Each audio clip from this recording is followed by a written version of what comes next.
The text message arrived at 3:47 p.m. on a Tuesday. Family group chat. 17 members. My mother's announcement. Family dinner this Saturday at 6 p.m. Everyone please come. We have exciting news about Jessica's promotion. Jessica. My older sister. The golden child. The one who did everything right. I stared at my phone in the back of an Uber heading to a board meeting. My assistant had scheduled it weeks ago. Couldn't miss it. I typed back, can't make it. Work commitment. The responses came immediately. Jessica, of course you can't. What could possibly be more important than family? Mom, Sarah, this is Jessica's big moment. Surely your little job can wait. My brother Derek, I'm rearranging my entire schedule. You can't do the same. Dad, very disappointed in you, Sarah. I put my phone in my bag. I'd learned years ago that explaining was pointless. They'd made up their minds about me a long time ago. The Saturday dinner happened without me. I spent that evening reviewing Q3 projections with my CFO. LifeBridge Systems was about to close our Series D funding round. $340 million. Valuation climbing to $1.8 billion. We were 3 months from launching our breakthrough cardiac monitoring system that would revolutionize post-surgical care. But my family didn't know any of that. To them, I worked in healthcare tech. Whatever that meant. It started when I was 23. Fresh out of MIT with degrees in biomedical engineering and computer science. I'd been recruited by 6 companies. Offers ranging from $180,000 to $240,000. Instead, I chose a small medical device startup in San Francisco. Salary, $75,000. Equity, 2%. My family was horrified. You're throwing away your education, Dad said at Sunday dinner. He was a regional sales manager for a pharmaceutical company. Made $140,000 a year. Thought, respectable. Safe. MIT graduates don't work at startups, Mom added. She taught high school chemistry. Between them they made about $210,000. They owned their home. Had retirement accounts. Did everything by the book. Jessica had graduated from Penn State 2 years earlier with a business degree. She'd landed a job as an associate product manager at a mid-sized medical supply distributor. Started at $68,000. By the time I graduated, she was making $82,000 as a senior associate. Your sister has benefits, Mom reminded me constantly. Health insurance. 401k matching. Paid time off. What do you have? I had equity in a company no one had heard of. Stock options that might be worthless. 16-hour days in a warehouse converted into office space. Ramen for dinner 4 nights a week. But I believed in what we were building. Dr. Chen, our founder, had lost his wife to a postoperative complication that should have been detected earlier. He'd spent 8 years developing a wireless monitoring system that could predict cardiac events before they became critical. The technology was brilliant. The execution was chaotic. But we were onto something real. 3 years later, that startup was acquired by a larger medical device company for $180 million. My 2% became $3.6 million after taxes. I was 26 years old. I didn't tell my family about the acquisition. They knew I'd changed jobs, but assumed it was just another lateral move in my unstable career path. Jessica had just been promoted to product manager. Salary, $95,000. Mom threw her a party. Invited 37 relatives. I used my acquisition money to start LifeBridge Systems with 2 former colleagues. We'd identified a massive gap in remote patient monitoring. Hospitals were losing patients to preventable complications because continuous monitoring ended when patients went home. We built an AI-powered system that could detect subtle changes in cardiac rhythm, blood pressure, and oxygen levels. Our algorithms could predict heart attacks, strokes, and pulmonary embolisms an average of 47 hours before traditional symptoms appeared. We started in my apartment. 3 founders, sleeping 4 hours a night, living on pizza and ambition. 2 years later we had FDA approval for our first device. 4 years later we had contracts with 147 hospitals across 18 states. 6 years later we had 412 employees, $180 million in annual revenue, and venture capital firms fighting to invest in our Series D round. But at family dinners when someone asked what I did, I said, I work in healthcare tech. And my family nodded politely and changed the subject to something more interesting. Like Derek's new title as operations manager at a logistics company. Or Jessica's latest achievement, senior product manager. Salary, $118,000. The dinner I missed turned out to be exactly what I expected. My cousin Rachel sent me photos afterward. Jessica standing in my parents' living room, holding a champagne glass, making an announcement. She'd been promoted to Director of Product Strategy. Salary, $142,000. First time anyone in our immediate family had broken $140,000. We're so proud of you, Mom said in the photo, arm around Jessica's shoulders. Dad raised his glass. To our successful daughter. Derek posted on Instagram, sister crushing it in the corporate world. Some of us are out here making it happen.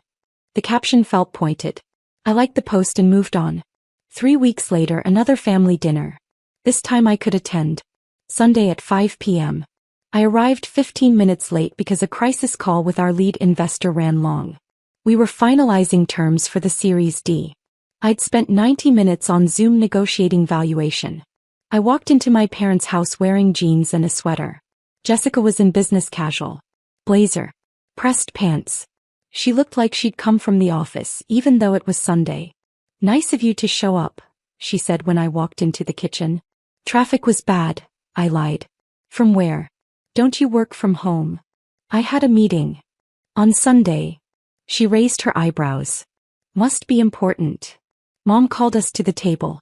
Pot roast. Mashed potatoes. The same meal she'd been making for 23 years. We sat. Dad said grace. We ate. So, Sarah, Derek said after 10 minutes of small talk. What exactly do you do? Like day to day? I'd been asked this question 17 times over the years. My answer was always the same. I work on medical monitoring systems. Software and hardware integration. Patient data analysis. That sounds very technical, Mom said in a tone that meant she had no idea what I was talking about and didn't care to learn. It is, I said. Do you manage anyone? Derek asked. I managed 412 employees. I had 7 direct reports, including our CTO, CFO, and VP of Clinical Operations. A few people, I said. A few. Jessica laughed. That's adorable. I manage 15 people now. Full P&L responsibility. $47 million budget. It's intense. That's impressive, I said. And I meant it. Jessica was good at her job. She worked hard. She'd earned her success. What's your budget? Derek asked me. I don't really work with budgets, I said. Which was technically true. I didn't work with budgets. I approved them. Our operating budget for the year was $96 million. So you're more of a technical person, Dad said. Not really management track. Something like that, I said. Jessica sipped her wine. There's nothing wrong with being an individual contributor, Sarah. Not everyone can handle leadership responsibilities. I cut my pot roast and said nothing. How much are you making these days? Derek asked. If you don't mind me asking. I did mind. But the question hung in the air. Enough, I said. She probably makes, what, 90? 100. Jessica guessed. Tech jobs pay well, but without management responsibility, there's a ceiling. I'm comfortable, I said. My salary was $285,000. Plus equity. Plus bonuses. My net worth was approximately $47 million between my acquisition windfall, my LifeBridge equity, and investments. But they didn't ask for details. And I didn't offer them. Well, I'm just proud that someone in this family finally broke into 6 figures, Mom said, beaming at Jessica. Your father and I never managed that, even with both our salaries combined. It's a huge milestone, Dad agreed. Director level at 32. That's exceptional. Jessica smiled. I've worked really hard. It shows, I said quietly. After dinner we moved to the living room. Coffee and pie. Mom brought out photo albums. Pictures of Jessica's college graduation. Her first apartment. Her promotion celebration last month. Do you have any pictures from work, Sarah? Mom asked. What's your office like? It's nice, I said. Pretty standard tech office. Open floor plan? Derek asked. I've heard tech companies do that. Sounds distracting. We have a mix, I said. Private offices for senior people. Collaborative spaces for teams. Do you have your own office? Jessica asked. I do. That's surprising for someone without direct reports, she said. Must be nice. I had a corner office on the 8th floor of our building in downtown San Francisco. Floor-to-ceiling windows.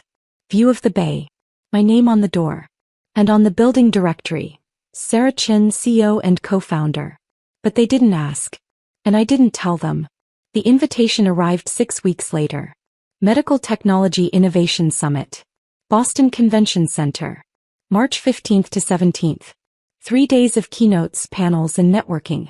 The premier event for healthcare technology executives. My assistant forwarded it to me. You're scheduled for the opening keynote on March 16th at 9 a.m. They're expecting 2,000 attendees. I'd spoken at MCAS twice before. Once as a panelist 4 years ago. Once as a keynote 3 years ago. This year they wanted me to deliver the opening address for the entire conference. The theme, Revolutionizing Patient Care Through Predictive Technology. My speech was already written. 45 minutes on how LifeBridge systems had reduced post-operative mortality rates by 34% in hospitals using our monitoring systems. How our AI had saved 2,847 lives in the past 18 months. How we were expanding into home care, rehabilitation facilities, and nursing homes. I confirmed my attendance. 2 weeks before the conference, another family group chat message. Jessica, guess what? My company is sending me to MTIS in Boston. All expenses paid. This is huge for my career. Mom, that's wonderful. What's MTIS? Jessica, Medical Technology Innovation Summit. Only the most important healthcare tech conference in the country. Major executives, industry leaders, product launches. I'm going as part of our business development team to explore new vendor partnerships. Derek, fancy. Will you meet anyone famous? Jessica, probably. Last year the keynote speaker was from Medtronic. This year I heard it's someone from a billion-dollar startup. These people are on another level. My phone buzzed in my hand. I stared at the messages. Jessica was going to MTIS. She'd be in the audience. For my keynote. I could have told her right then. Could have said, that's my conference. I'm speaking there. Instead I typed, have fun. Sounds like a great opportunity. Jessica, thanks. At least someone in this family is happy for me. Sarah didn't even respond. I looked at my previous message. Sent 3 seconds earlier. I put my phone down and went back to work. March 16th arrived cold and gray. I flew into Boston the night before. Stayed at the conference hotel. The Westin waterfront. My room was on the 18th floor. Harbor view. The conference organizers had sent a gift basket. Chocolate. Wine. A handwritten note. Thank you for inspiring our industry. I ordered room service and reviewed my presentation one last time. 2,000 people. Including my sister. I thought about texting her. Meeting for coffee. Explaining before she found out in front of everyone. But something stopped me. Maybe it was the years of healthcare tech isn't real comments. Maybe it was the constant comparison to her real career. Maybe it was the assumption that I was a mid-level technical worker with no management experience and a salary cap of $100,000. Or maybe I was just tired of explaining myself to people who had already decided who I was. I went to sleep at 11 p.m. Woke at 6 a.m. Shower. Hair. Makeup. I put on a navy suit. Expensive. Tailored. The kind you wear when you're about to walk on stage in front of 2,000 people and tell them how your company is changing medicine. At 7:30 a.m. I went downstairs to the conference level. The main ballroom was massive. Rows of chairs stretching back into shadows. A stage with a 20-foot screen. Cameras. Lighting rigs. The setup crew was doing final checks. Miss Chin. The conference director rushed over. We're so excited. Your prep room is ready. Can we get you anything? Water. I'm fine, I said. We'll start seating at 8:15. Your introduction begins at 8:58. You'll take the stage at 9 o'clock. Sound good? Perfect. I went to the prep room. Private space backstage. Leather couch. Coffee station. A TV monitor showing the ballroom as it filled. At 8:20 people started entering. Hundreds of them. Conference badges hanging from lanyards. Suits and business casual. They took their seats. Chatted. Checked their phones. At 8:35 I saw her. Row 7. Seat 12. Jessica. Wearing a burgundy dress and blazer. Hair perfectly styled. She was with 4 colleagues. All wearing matching company badges. She was laughing. Animated. Excited to be there. She had no idea. My assistant knocked on the door. 5 minutes, Ms. Chin. I stood. Smoothed my suit. Checked my reflection one last time. The conference director appeared. Ready. Ready. He walked me to the side stage entrance. The lights were dimming in the ballroom. The screen behind the stage showed the MTS logo. A voice came through the speakers. Good morning and welcome to the Medical Technology Innovation Summit. We have an incredible program lined up for you over the next 3 days. To open our conference, we're honored to welcome a leader who has fundamentally transformed how hospitals monitor and protect their patients. I watched the screen from backstage. My photo appeared. Professional headshot. Below it, Sarah Chin, CEO and co-founder LifeBridge Systems.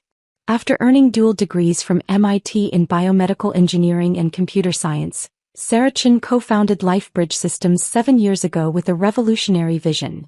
What if we could predict medical emergencies before they happened? I saw Jessica in row 7. She was looking at the screen. Then at her program. Then back at the screen. Today, LifeBridge Systems' predictive monitoring technology is used in 147 hospitals across 18 states.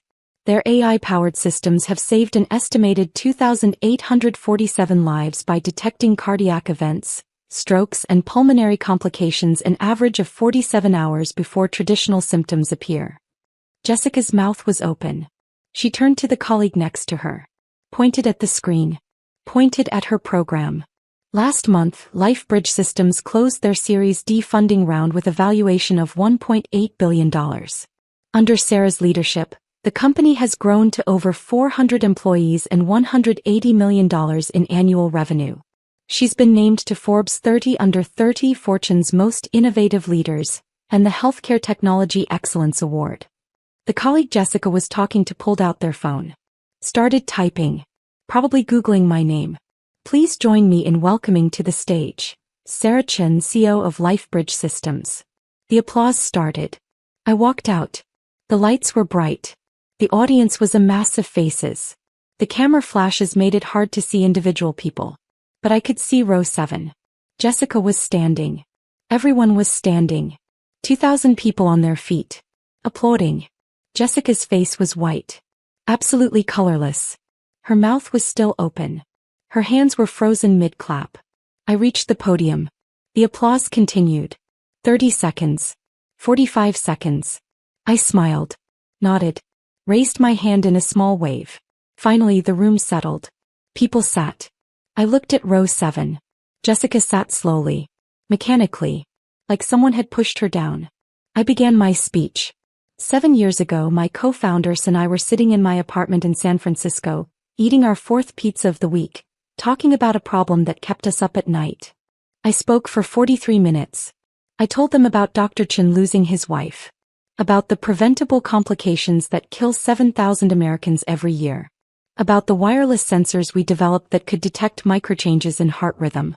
About the machine learning algorithms that could analyze 10,000 data points per second and identify patterns invisible to human doctors. I showed them data. Graphs. Statistics. Hospitals using LifeBridge Systems saw postoperative mortality drop by 34%. Readmission rates fell by 28%. Patient satisfaction scores increased by 41%. I told them about Maria Rodriguez, a 67-year-old grandmother in Phoenix who'd had routine gallbladder surgery. Our system detected an irregular heartbeat 41 hours before she would have had a massive stroke. The hospital intervened. She went home 3 days later and got to meet her first great-grandchild. I told them about James Patterson, a 54-year-old high school teacher in Michigan who'd had knee replacement surgery. Our system caught a developing pulmonary embolism 38 hours early. Treatment was simple. The alternative would have been fatal. 2,847 stories like that. 2,847 lives. The audience was silent. Listening. I wrapped up my speech with our vision for the future. Expanding into home care, rehabilitation facilities, nursing homes. Bringing this technology to patients everywhere, not just in hospitals. We started LifeBridge Systems because we believed one simple thing. Technology should serve humanity. Data should save lives. And innovation should be measured not in dollars, but in the number of people who get to go home to their families. I paused. Thank you. The applause was immediate. Thunderous. Everyone stood again. I looked at row 7. Jessica was standing. But she wasn't clapping. She was just staring at me. Her colleagues were clapping. Enthusiastically. The woman next to her leaned over and said something. Jessica nodded but didn't respond. The conference director returned to the stage. Thank you, Sarah. We have time for a few questions. Hands shot up across the ballroom. 20 minutes of Q&A. Questions about our technology, our funding, our expansion plans, our partnership strategy. A woman in row 12 stood. Ms. Chen, your company is clearly positioned for significant growth. Are you considering an IPO? We're exploring all options, I said carefully. Our focus right now is on delivering value to patients and healthcare providers. When the time is right for an IPO, we'll make that decision based on what serves our mission best. More questions. More answers. Finally, the conference director wrapped up. Let's give Sarah Chen one more round of applause. They stood again. I waved, smiled, walked off stage. Backstage, the conference director was beaming. That was incredible. Absolutely incredible. We're already getting tweets about it. You're trending on healthcare tech Twitter. Glad it went well, I said. The networking reception is at 11. We'd love to have you there. And we're doing press interviews at 2 if you're available. I'll be at both, I said. My assistant appeared with my phone. 17 messages. 3 from my CFO about the press coverage. 2 from our VP of Communications about interview requests. 5 from investors and board members congratulating me. And 7 from my family group chat. I opened the group chat. Derek, Sarah? Derek, you're the CEO of $1 billion company? Mom, Sarah, is this true? Are you really the person who just spoke? Dad, we had no idea. Derek, Jessica just sent me a video. That's definitely you on stage. Mom, why didn't you tell us? Derek, this is insane. You've been sitting at our dinners letting us talk about our jobs like, wow. There were no messages from Jessica. I put my phone away. The networking reception was in the main exhibition hall. Hundreds of people. Vendor booths. Cocktail tables.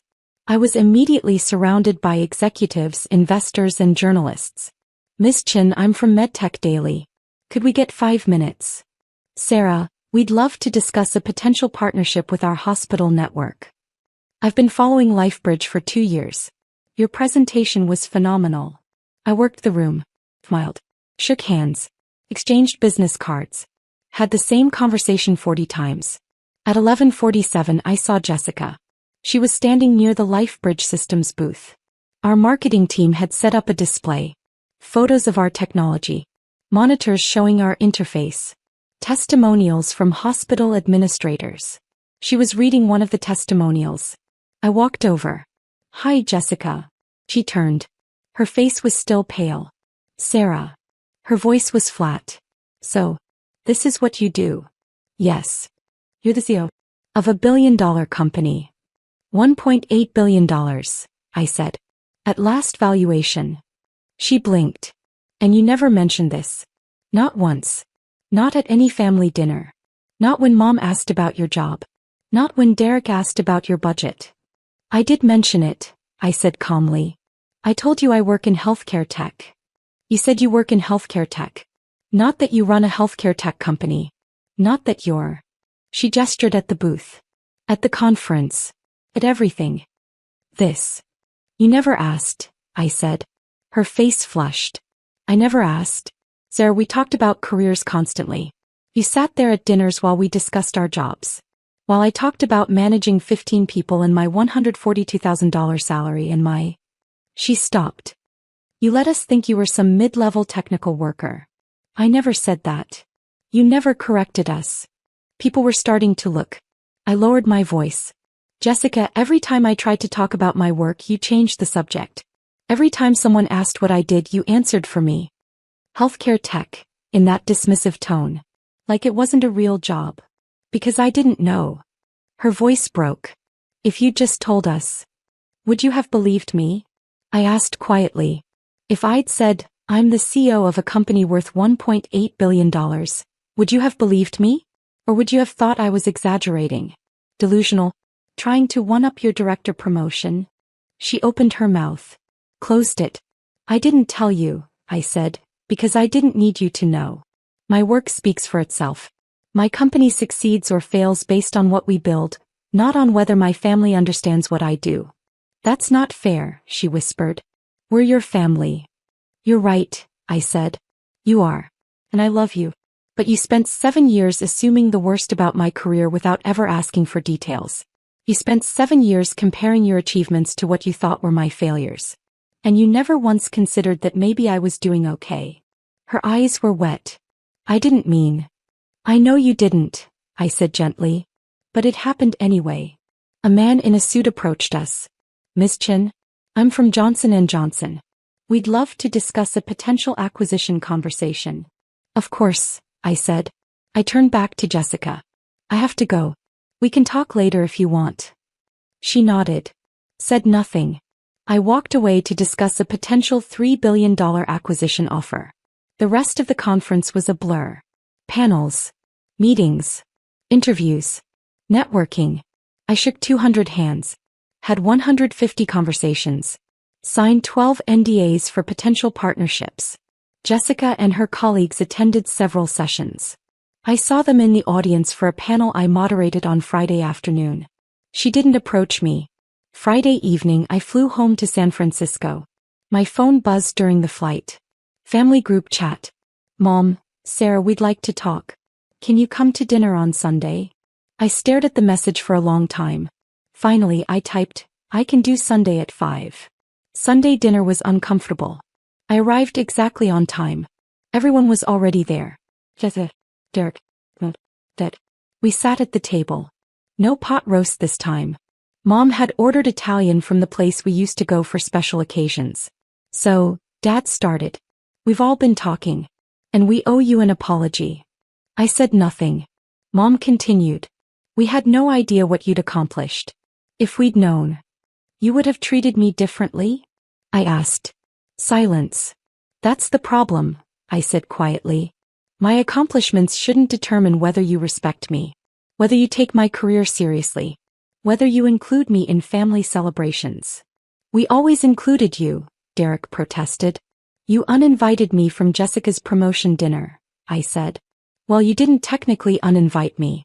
You just scheduled it for a night you knew I couldn't make and then talked about how disappointed you were that I didn't prioritize family. Derek looked away. We didn't understand, Mom said. You were always so vague about work. I was exactly as detailed as you let me be, I said. Every time I mentioned a project, you changed the subject. Every time I tried to explain what we were building, you talked over me about Jessica's latest achievement. I learned to stay quiet because it was easier than fighting for airtime in conversations where no one was listening. Jessica was crying silently.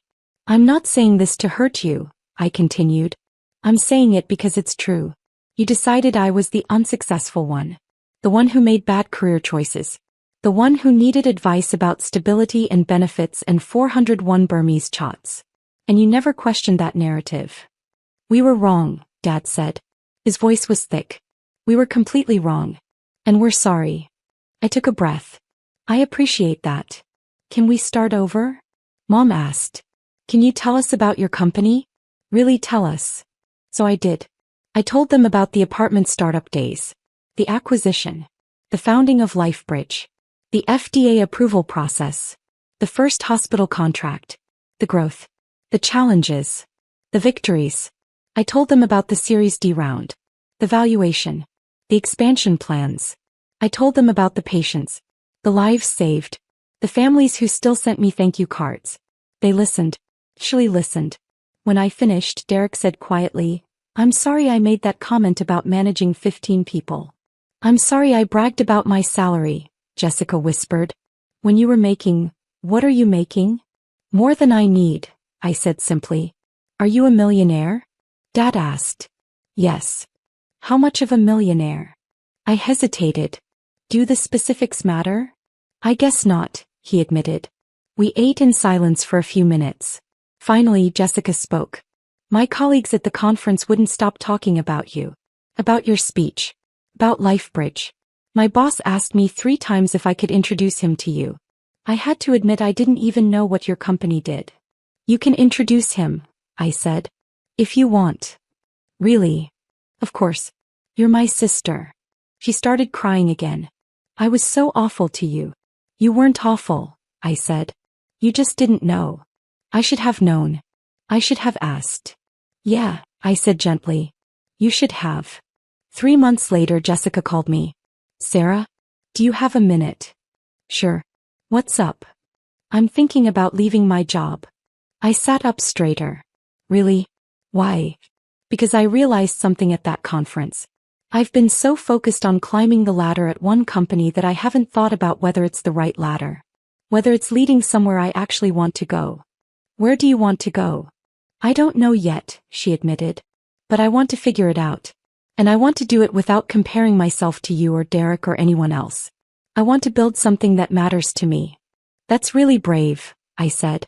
I learned from the best. She paused. Will you help me? Not with money or connections or anything like that. Just advice? Perspective. Of course, I said. Anytime. We talked for an hour. About her skills. Her interests. Her dreams. Things we'd never discussed before because we'd been too busy comparing instead of connecting. When we hung up, I realized something. The standing ovation at MTIS had been satisfying. The validation. The recognition. Watching my sister realize who I was. But this conversation mattered more. Not because she finally respected my success. But because we were finally talking to each other as people, not as competitors.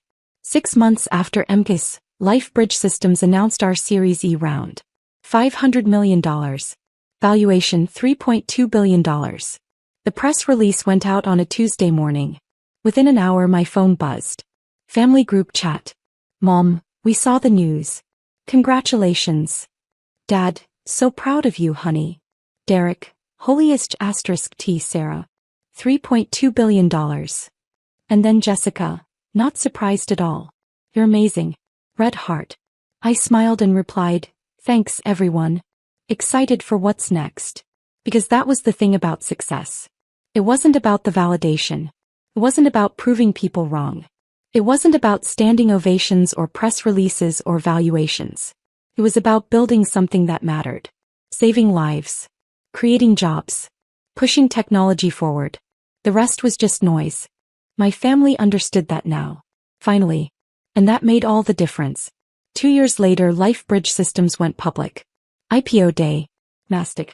Opening bell at $42 per share. By close we were at $67. Market cap, $8.9 billion.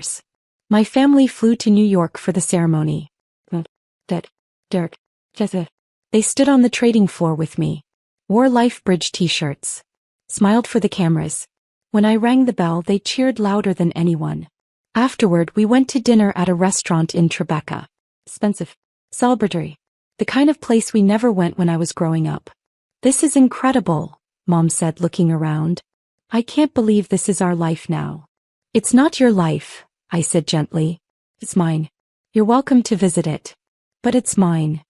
She blinked. Then nodded. You're right. I'm sorry. I meant I'm proud to see you achieving your dreams. Thank you, I said. That means a lot. Jessica raised her glass. To Sarah, who never needed us to believe in her, but I'm glad we finally do. To Sarah, everyone echoed. We clinked glasses. I looked around the table at my family. Imperfect. Complicated. But mine. To second chances, I said quietly. We drank. And for the first time in years I felt like we were finally on the same page. Not because they understood what I did. Not because they respected my success. But because they'd learned to ask questions instead of making assumptions. That was enough. That was everything.